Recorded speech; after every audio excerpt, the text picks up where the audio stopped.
네, 이렇게 코로나19가 심각한 상황에서 정부가 방역 강화 조치를 발표한 데 이어 소상공인과 자영업자들에 대한 추가 보상 대책도 내놨습니다. 방역 지원금을 새로 도입하는 등 손실 보상 지원을 확대하기로 했는데요. 관련 내용 직접 들어보겠습니다. 먼저 정부는 기정 예산, 각종 기금, 예비비 등 가용 재원을 총동원하여 4조 3천억 원 규모의 3대 패키지 지원 방안을 새로 마련하고 금년 말부터 신속히 지원해 나가겠습니다. 첫째, 매출이 감소한 320만 명 소상공인들을 대상으로 대상자별 100만 원의 방역 지원금을 신규로 지원하겠으며 이를 위해 3조 2천억 원을 투입합니다. 매출 감소만 확인되면 매출 규모, 방역 조치 수준과 무관하게 100만 원의 현금이 지원되는 것이며 여기에는 금지 제한 업종으로 법상 손실 보상을 지급받아오셨던 대상 90여만 곳과 여행업, 공연업 등 손실 보상 대상이 아니었던 230만 곳도 포함되게 됩니다. 둘째, 방역 패스 적용 확대에 따른 방역 물품 비용 부담을 경감시켜드리기 위하여 최대 10만 원의 현물 지원을 병행합니다. 즉 방역 패스 적용 대상이 되는 식당, 카페, PC방, 독서실, 스터디 카페 등 약 115만 곳의 소상공인들이 그 지원 대상이며 전자출입 명부 단말기, 체온 측정기, 칸막이 등 방역 활동에 필요한 물품 구입 확인 시 지급해 드리도록 하겠습니다. 약 1천억 원이 지원되게 될 것입니다.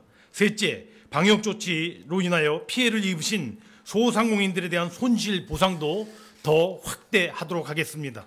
현재까지 손실보상 대상은 집합금지 및 영업시간 제한 업종 80여만 곳이 중심이었으나 보다 두텁게 지원하는 측면에서 관련 근거 규정 개정을 통하여 기존 손실보상 대상이 아니었던 이미용업, 키즈카페 등 인원시설 이용 제한 업종 12만 곳을 신규로 포함하여 보상 산식에 따라 추가적으로 손실보상이 이루어지도록 하겠습니다.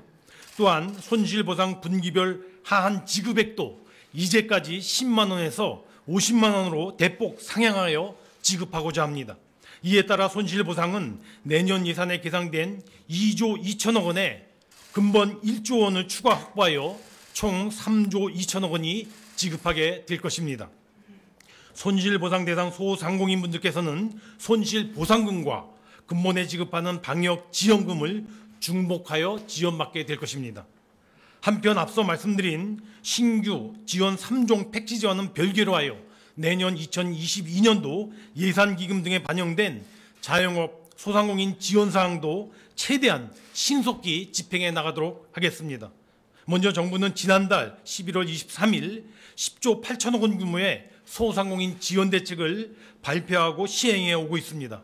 그 집행에 더 속도 내도록 하겠습니다. 특히 손실보상 대상이 아니었던 업종을 주 대상으로 최저 1%의 초저금리 자금을 최대 2천만 원까지 융자 지원키로 하였는 바 35조 8천억 원 규모의 이와 같은 지원 자금이 최대한 신속히 공급되도록 해 나가겠습니다. 아울러 문화, 체육, 수련시설 등을 대상으로 하여 4조 6천억 원 규모의 맞춤형 금융지원 및 시설 이용 바우처 등도 차질 없이 빠르게 지원해 나가도록 하겠습니다.